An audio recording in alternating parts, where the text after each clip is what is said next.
గంధము లేక వాసనలతో కూడిన అజ్ఞానం వలన మనలో రాగద్వేషాలు కలుగుతాయి. వాటిని ఎవరు దైవ సంపత్తితో జయిస్తారో అట్టి వారే అజ్ఞానం దుఃఖరూపమైన సంసారం నుండి ముక్తి పొందుతారు. హృదయ శుద్ధి, సుస్థిరమైన తత్వజ్ఞానము, యోగాభ్యాసము, దానము, ఇంద్రియములు నిగ్రహము, యజ్ఞము, స్వధ్యాయమును, తపస్సు, అర్జయమును, ధర్మనిష్ట, అహింస, సత్యము, క్రోధము లేకుండడం, త్యాగము, శాంతి, ఇతరుల దోషాలను ప్రకటించుకుండడం, ప్రాణులందరూ కనికరము, ఇంద్రియము విషయాల పట్ల వికారం చెందకుండడం, మృదు స్వభావము, లజ్జ వలన అనుచిత కార్యములు చేయకుండడం, చాపల్యం లేకుండడము, సహనము, ఓరిమి, చిక్కుచతను, యుక్తాయుక్తి, బుద్ధి, బాహ్యమైన శుద్ధి, వచనం లేకుండా నిగర్వము, ఈ శుభలక్షణాలను దైవీ సంపద అంటారు. భగవద్గీత చెబుతున్నది. అటువంటి ముముక్షువుల కొరకే జనన మరణములు లేని ఆ పరమేశ్వరుడు తన దివ్యమాయ చేత మానవ రూపంలో జన్మించినాడు.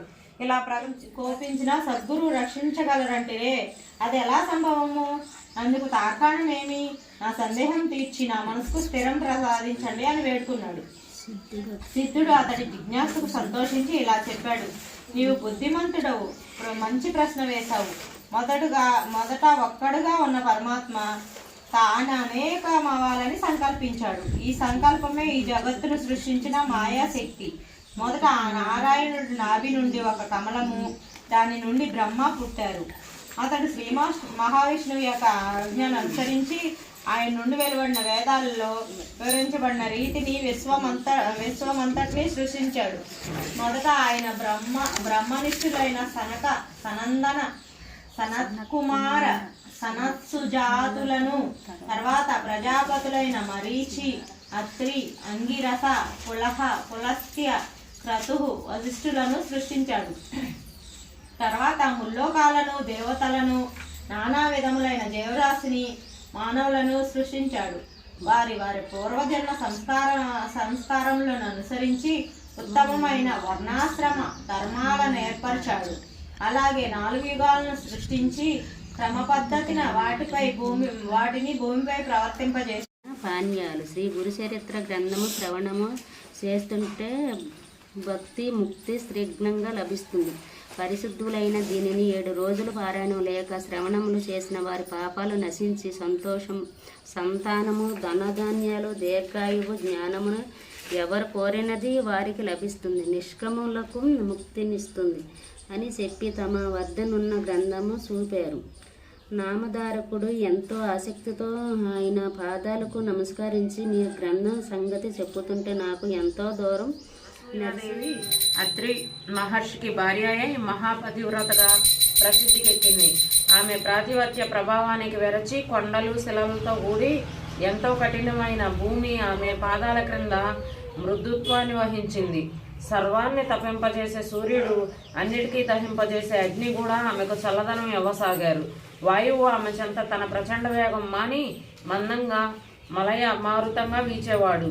దేవతలందరూ తమ వలన ఆమెకు కష్టం కలిగినా లేక ఏ అల్పుడైనా ఆమె అనుగ్రహం పొందినా అతడు తమను కూడా జయింపగలడని భయపడుతుండేవారు.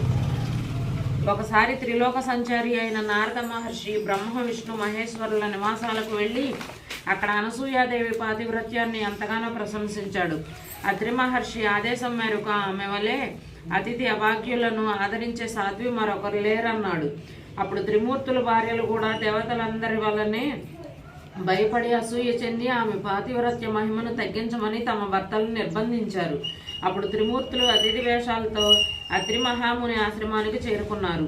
అనసూయాదేవి వారికి ఎదురేగి స్వాగతం చెప్పి అర్ఘ్యపాత్యాదులను సమర్పించి, అయ్యలారా, మీ రాకచేత మా ఆశ్రమం పావనమైంది, మీకు నేనేమి చేయాలో సెలవీయండి. అత్రి మహర్షి తపస్సు కోసం అరణ్యంలోకి వెళ్ళారు అని చెప్పింది.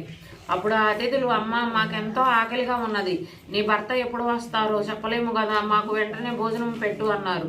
ఆమె లోపలికి వెళ్ళి విస్తరలు వేసి, అయ్యలారా, భోజనానికి దయచేయండి అని ప్రార్థించింది. అప్పుడు వారు, సాధ్వి, నీవు మాకు ఆతిథ్యం ఇస్తానని మాట ఇచ్చావు, కానీ మాదొక షరతు ఉన్నది. నీవు కట్టుకున్న గుడ్డలు విడిచి నగ్నంగా వడ్డిస్తేనే మేము భోంచేస్తాము, లేకుంటే ఇలా ఆకలితోనే వెళ్ళిపోతాము అన్నారు.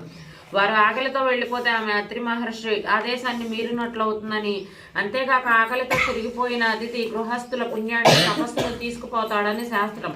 కానీ పరపురుషుల ఎదుట నగ్నంగా వస్తే పాతివ్రత్యం భంగమవుతుందని పరస్పర విరుద్ధమైన ధర్మాల మధ్య తనను చిక్కించుకో చూసిన అతిథులను సామాన్యులు గారని ఆమె వెంటనే గ్రహించింది. వారి విచిత్రమైన షరతుకు ఆమె తనలో తానే నవ్వుకున్నది.